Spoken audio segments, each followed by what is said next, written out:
You guys want to go canoe?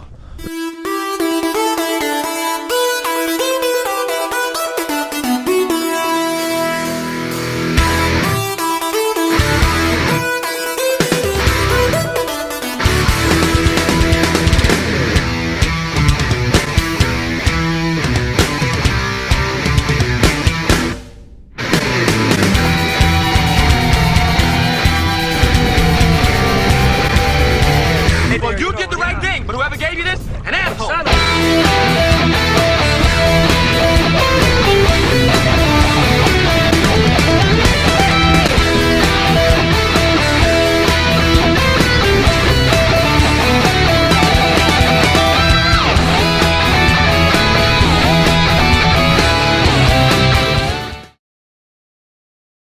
Hit the subscribe button. Don't forget to like and subscribe.